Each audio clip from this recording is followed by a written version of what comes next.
Hello gamers. So I've been pretty busy with classes lately, which has made it difficult for me to find time to do all of my ESO things, like managing our community's trading guild and editing videos and all that. So I wanted to just create a more chill video that I know I'll be able to actually finish relatively soon, in light of the fact that my usual videos have been taking me closer to like 2 weeks each to make these days. But yeah, in this video I actually wanted to just kind of showcase the new zone that we'll be able to venture out to and explore in ESO's Q4 DLC, Firesong, which is set to drop in November.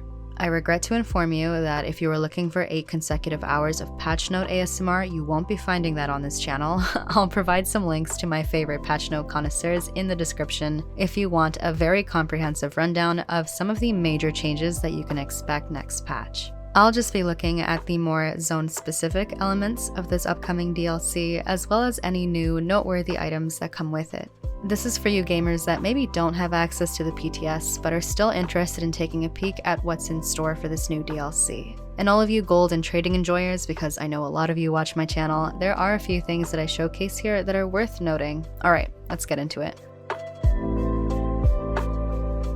I'd like to start with the new zone, Galen. First impressions, it looks very similar to High Isle. If you sent me a random picture of a panoramic shot of the wilds of High Isle and then of Galen and asked me to distinguish which zone was which, I might not have an answer for you, Chief. Now granted, this is to be expected, seeing as these year-long adventures do have a consistent running theme that's present in all of their respective content. That being said, I do wish there were more distinguishable features to Galen that would make it stand apart from High Isle, the way Southern Elsewhere is far more luscious and tropical than Northern Elsewhere, or how the Reach gave us a bunch of Reachman architecture that was not present in Western Skyrim. Even their Black Reach components were distinguishable from one another.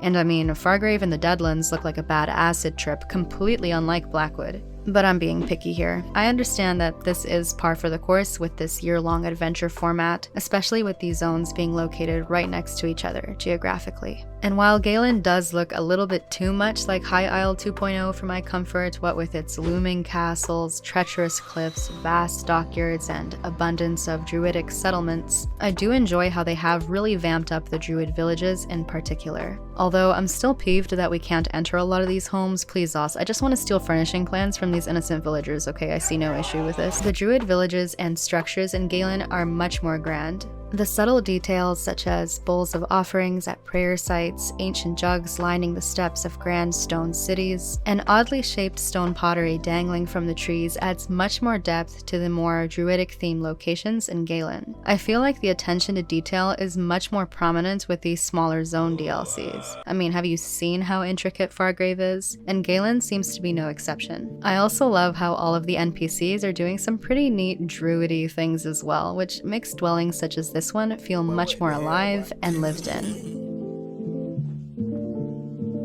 Some of the enemies that I encountered looked amazing and certainly beat those nasty ass fawn creatures in High Isle. I'm sorry Twitter, I know so many of you gamers love those creepy little bastards, but they give me the heebie-jeebies, okay? I mean, look at how they walk.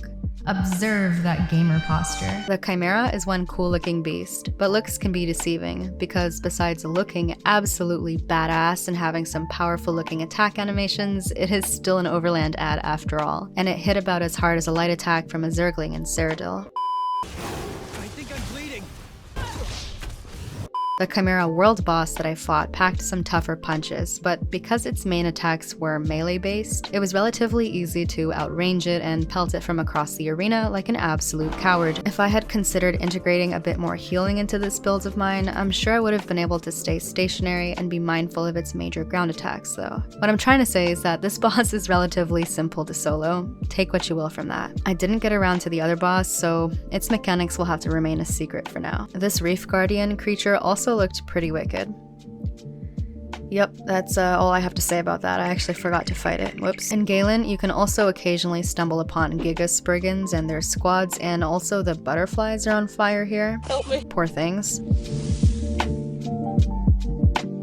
Alright, time to move on to ESO's real endgame, housing. I found High Isle's achievement and home goods furnishings to be pretty lackluster, so I was really excited to find out that the zone-specific furnishings that you can get in Galen are pretty neat looking, if you ask me. I absolutely love that they included sunflowers in these vendors. These items will also be available in the crown store portion of the furnishing menu, so keep that in mind. If you want to save crowns, definitely buy these items from their respective vendors, seeing as they're super affordable. And for the love of Ifray, do not buy them from some bozo that's trying to debate you on the marketplace by buying up these items and then relisting them on their traders for double the price or what have you. And if you do this scam tier shit, maidenless behavior, I'm disappointed in you. There are going to be 50 new craftable furnishing plans that you'll be able to receive from looting containers in Galen. For the new players watching, containers are items such as backpacks, urns, closets, cabinets, cupboards, and other lootable items that you'll find scattered around the world. I always recommend looting these whenever possible in the event that you get a furnishing plan to drop, or two, if you have the Homemaker CP passive slotted. It will come as no surprise to hear that, as a Bosmer main, I absolutely love the style of these new furnishings. It may be my favorite one yet, and I really look forward to incorporating them in Tamriel Trade Secrets Guildhall.